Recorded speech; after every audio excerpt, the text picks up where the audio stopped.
Bismillahirrahmanirrahim. Assalamualaikum warahmatullahi wabarakatuh. Yang terhormat Ibu Etani Stianah selaku dosen pembimbing antropologi dan teman-teman mahasiswa YN Madura, khususnya Tadris Ilmu Pengetahuan Sosial.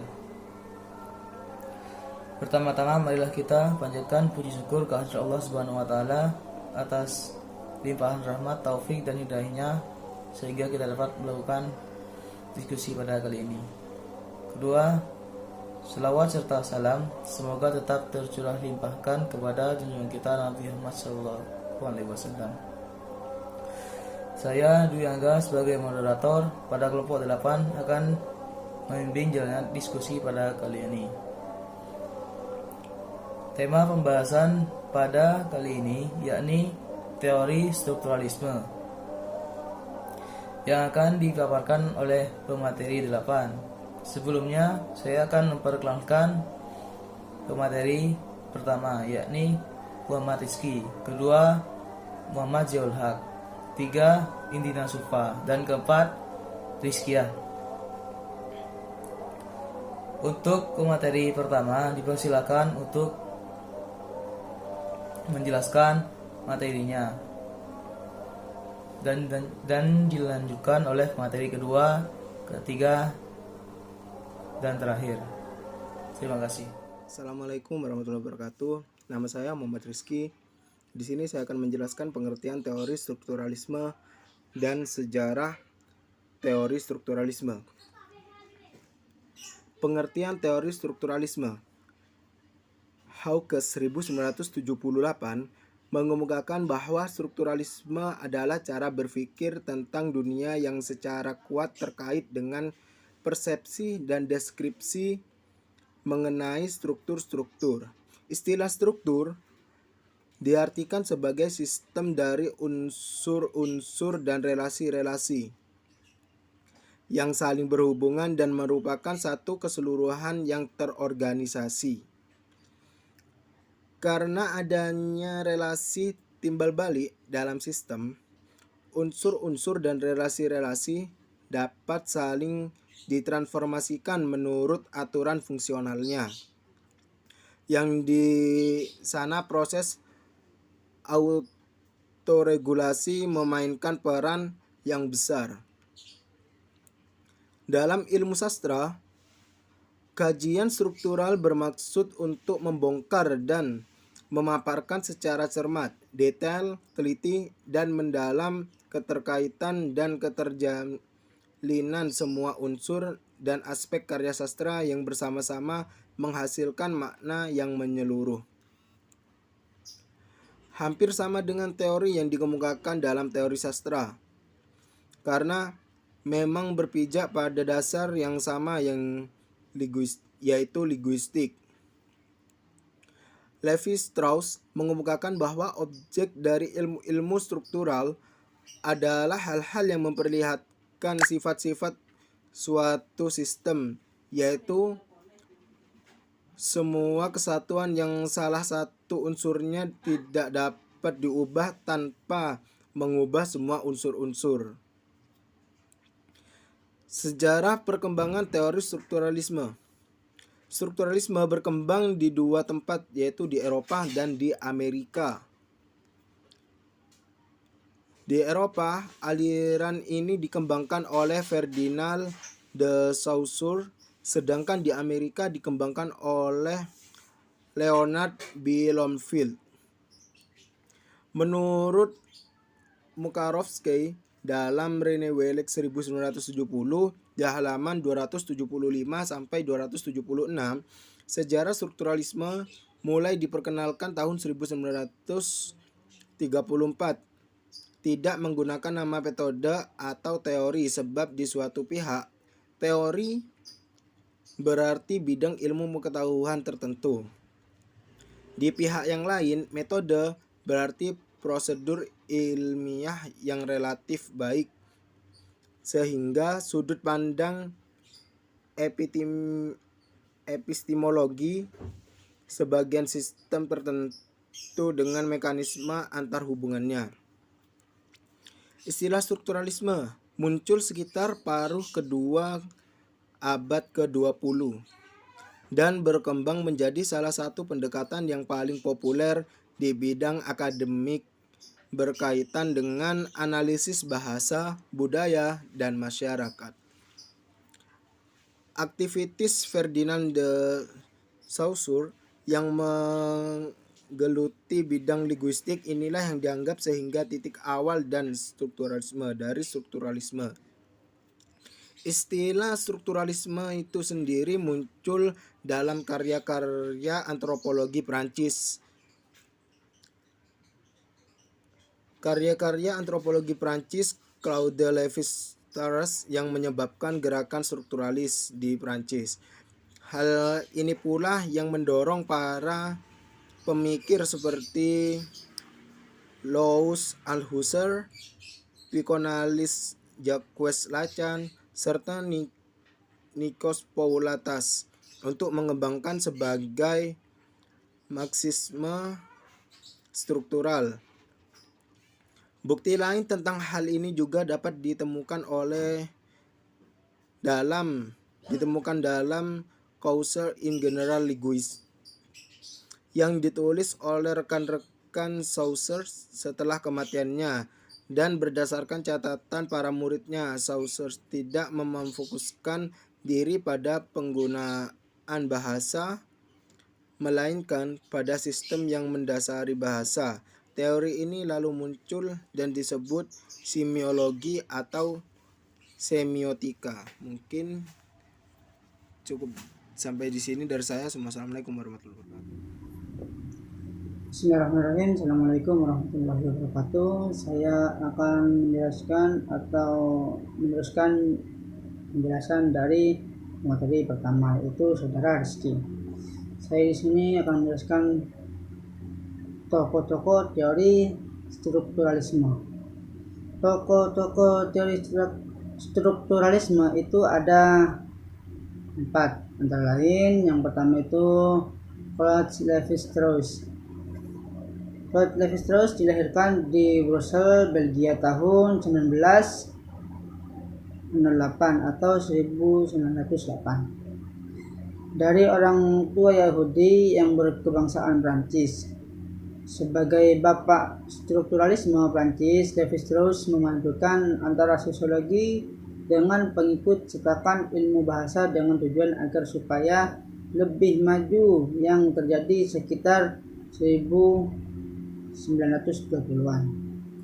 Lévi-Strauss juga memecahkan problem yang sering muncul dalam ahli antropologi budaya, yaitu tentang totemisme. Terus yang kedua yaitu Jacques Lacan.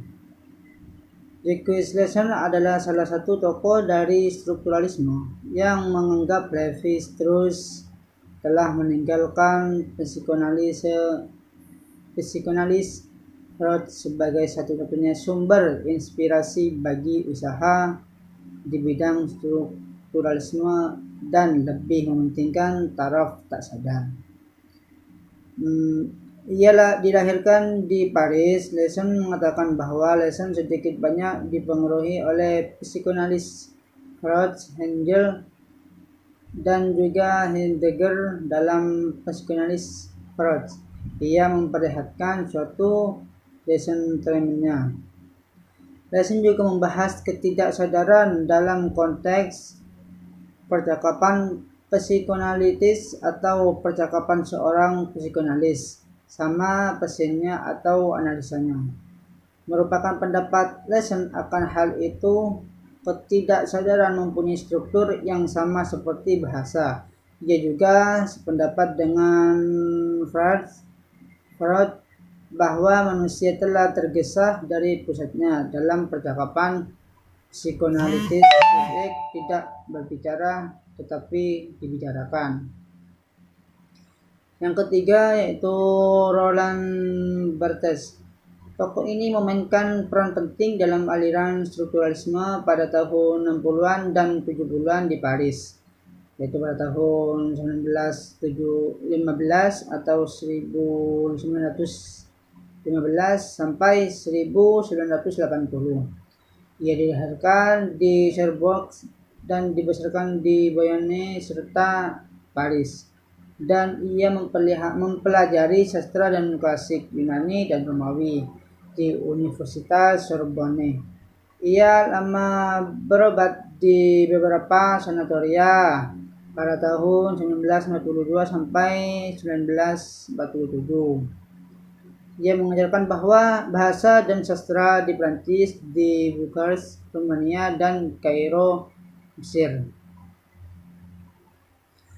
Pemikir-pemikirannya tidak jauh dari beberapa filosofis yang menjadi pengaruh dalam hidupnya, seperti halnya Barthes mengikuti pendapat Benveniste, ahli linguistik Prancis besar yang berasal dari Lebanon, dan Barthes mempersoalkan pandangan tradisional karena menurut Balzac sering dibandingkan dengan melukis. Akan tetapi Barthes memperlihatkan bahwa realisme Balzac itu sebetulnya tidak melukiskan kehidupan, tetapi hanya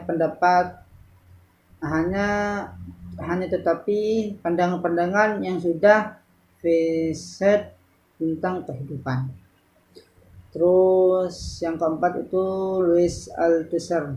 Pemikiran Louis Althusser bertentangan dengan pemikiran tradisional karena ia menganggap bahwa Marx kelihatan keretakan epistemologis. Keretakan itu berlangsung sekitar tahun 1845 sampai 1850. Hal itu menjadi kebiasaan membagikan karya-karya Marx ke dalam dua kelompok, yaitu karya mudanya dan karya matangnya, sehingga menimbulkan definisi Marx tua dan Marx muda. Asumsi-asumsi orang menganggap karya mudanya diperdalam dan dikembangkan pada masa matangnya. Dengan kata lain, karyanya masa mudanya dengan dasar pengolahan teknis berdasarkan ilmu ekonomi dari pandangan manusia pada masa muda.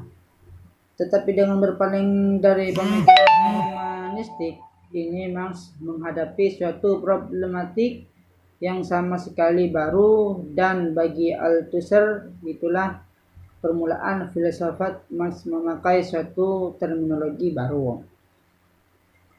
Menurut Althusser, strukturalisme adalah teori yang menyatakan bahwa seluruh organisasi manusia ditentukan secara luas oleh struktur sosial atau psikologi yang mempunyai logika independen yang menarik berkaitan dengan maksud, keinginan, maupun tujuan manusia. Terus penjelasan yang kedua itu adalah jenis-jenis teori strukturalisme. Ada 3 jenis strukturalisme. Yang pertama itu adalah formalis. Istilah formalis dari kata Latin forma yang berarti bentuk atau wujud. Berarti secara pendekatan dalam ilmu dan kritik sastra yang mengesampingkan data biografis, psikologis, ideologis, sosiologis, dan mengarahkan perhatian pada bentuk karya sastra itu sendiri. Sampai sekarang masih banyak penggunaan istilah teori sastra dan analisis sastra yang berasal dari kaum formalis. Yang kedua itu strukturalisme dinamik. Secara etimologis, struktur berasal dari kata struktur, bahasa Latin yang berarti bentuk atau bangunan. Asal-usul strukturalis dapat dilacak dengan poetik Aristoteles dalam kaitannya dengan tragedi, dan lebih khusus lagi dalam pembicaraan mengenai plot memiliki ciri-ciri kesatuan, keseluruhan, kebulatan, dan keterjalinan. Yang terakhir itu 3 strukturalisme genetik.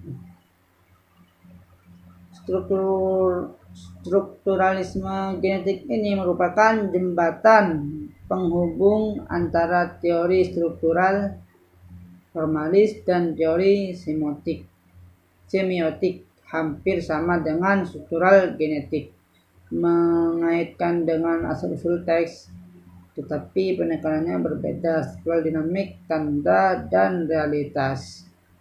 Terima kasih dari saya. Wassalamualaikum warahmatullahi wabarakatuh.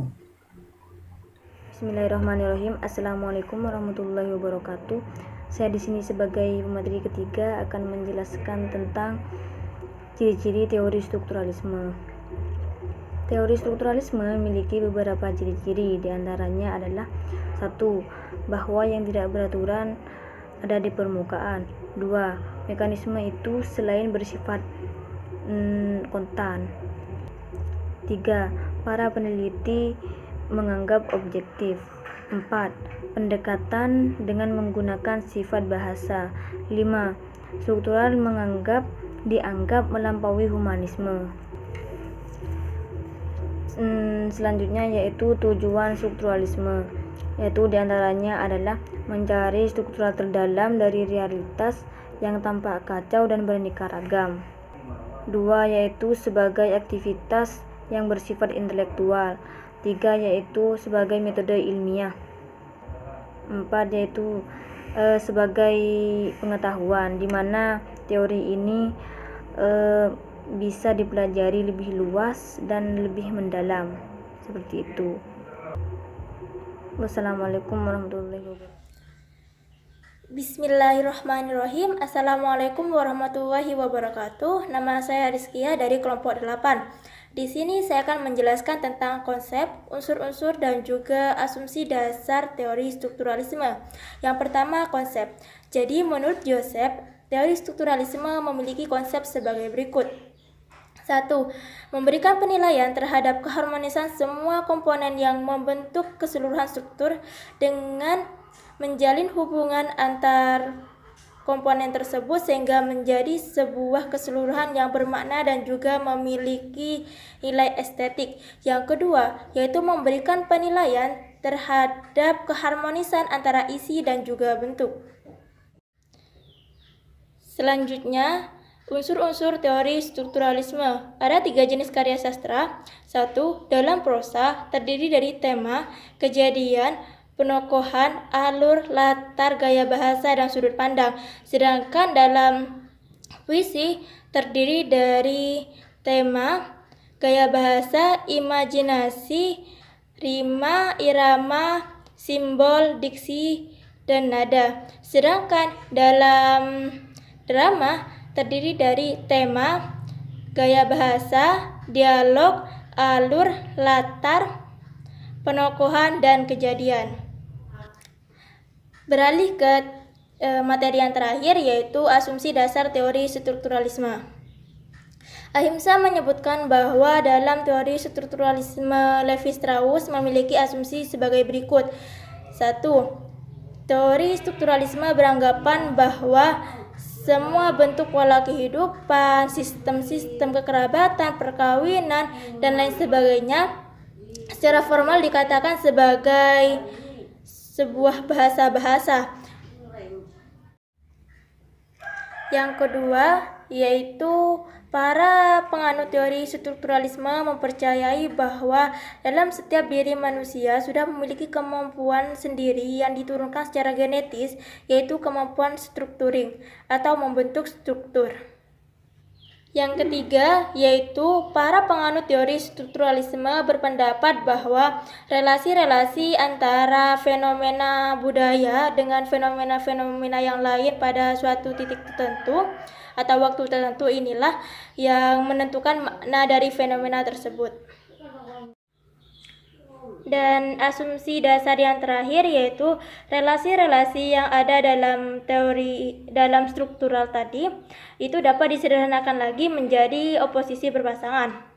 Jadi itulah tadi 4 asumsi dasar dalam teori strukturalisme. Jadi dalam teori strukturalisme Levi-Strauss lebih menekankan pada bahasa, sedangkan bahasa juga berkaitan dengan sosial masyarakat. Seperti itu. Terima kasih. Wassalamualaikum warahmatullahi wabarakatuh. Baik, terima kasih kepada para pemateri atas pemaparannya atau penjelasannya. Karena pemaparan materi sudah selesai, saya tutup presentasi pada kali ini. Saya Dwi Angga sebagai moderator. Mohon maaf atas segala kekurangan yang ada pada presentasi kali ini. Dari awal sampai akhir, wallahul muwaffiq ila aqwamit thoriq. Wassalamualaikum warahmatullahi wabarakatuh.